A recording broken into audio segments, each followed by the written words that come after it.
On the evening of August 20th, 1989, the tranquility of Beverly Hills was shattered by the sound of gunshots emanating from the luxurious Menendez family mansion. Jose and Kitty Menendez were found dead in their den, a room that was supposed to be a place of leisure and family gatherings. The investigation revealed that Jose was shot 6 times, including a fatal shot to the back of his head, while Kitty suffered 10 gunshot wounds, with the fatal shot delivered to her cheek as she attempted to crawl away from her assailants. What remained was an empty home and their 2 boys, Eric and Lyle, now inheritors to their multi-million-dollar estate. What happened to bring such a beautiful family to its knees? The brutality of the crime scene painted a horrifying picture. Blood-splattered walls, the scattered remnants of a Sunday night movie, and 2 parents gruesomely murdered in cold blood. The killers, none other than the Menendez brothers themselves, had meticulously planned the execution. Armed with shotguns, Lyle and Eric entered the den under the guise of a normal evening, only to unleash a fury that would end their parents' lives. In the immediate aftermath, Lyle and Eric's actions were coldly calculated. They drove away from the scene, discarded their shotguns, and went to a local movie theater to purchase tickets as part of their alibi. After ensuring they were seen by others, they returned home, feigning shock and despair upon discovering their parents' bodies. Their call to 911 was dramatic, with cries and screams that were meant to mask their guilt. However, despite their efforts to appear innocent, their behavior in the days and weeks following the murder raised suspicions. They spent money extravagantly, cumulatively around $700K, purchasing expensive watches, cars, and even a restaurant, behavior not typical of grieving sons. This lavish spending spree, combined with their initially unconvincing display of grief, began to paint a troubling picture for the authorities. The Beverly Hills police were initially baffled by the crime.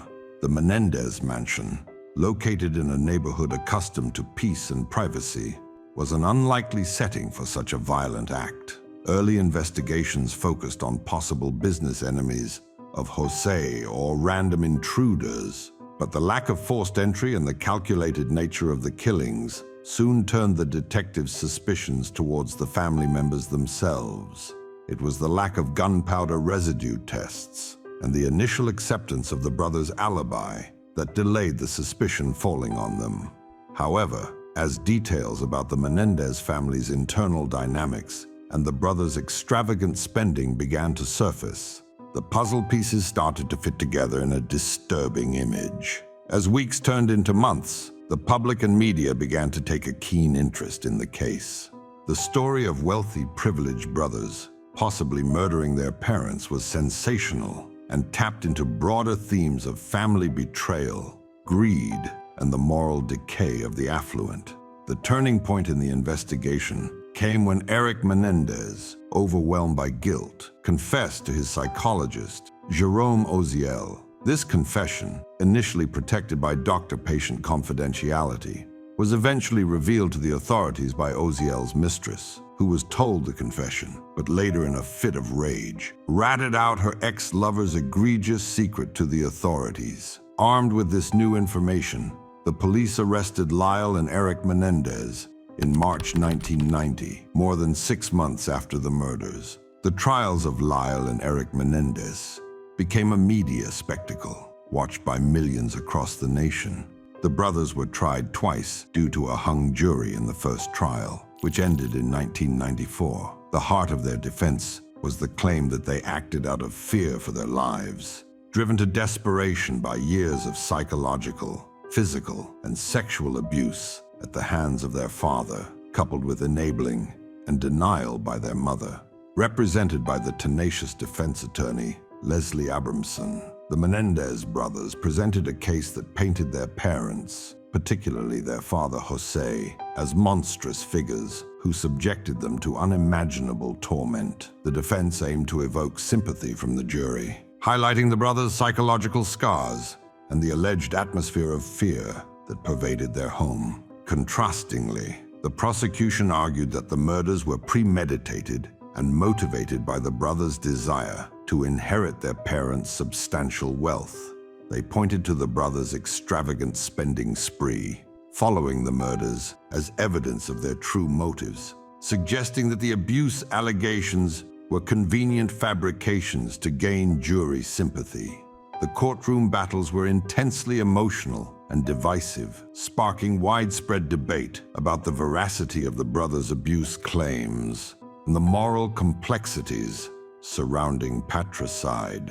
The public was split, with some expressing deep sympathy for the brothers, while others saw them as cold-blooded killers. In the first trial, the juries could not reach a unanimous verdict. However, the second trial, held in 1996, was less favorable to the brothers. This time, the jury found them guilty of first-degree murder and conspiracy to commit murder.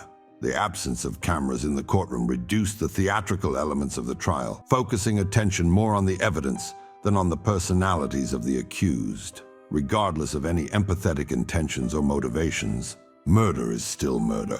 And the Menendez brothers were as guilty for the slaughter of Jose and Kitty as anyone could plainly see. Both Lyle and Eric were sentenced to life imprisonment without the possibility of parole.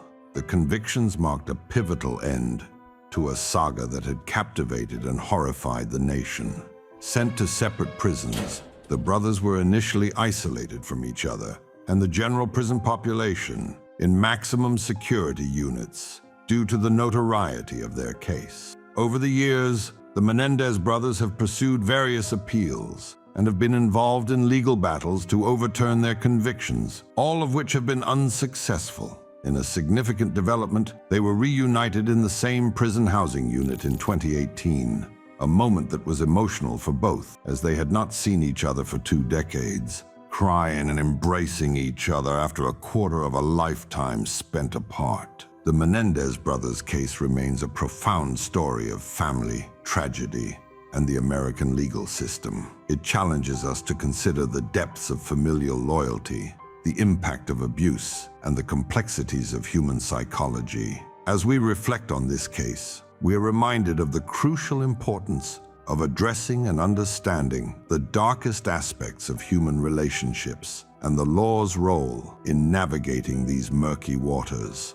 If you enjoyed this video, kindly leave a like and subscribe. I look forward to seeing you in the next one.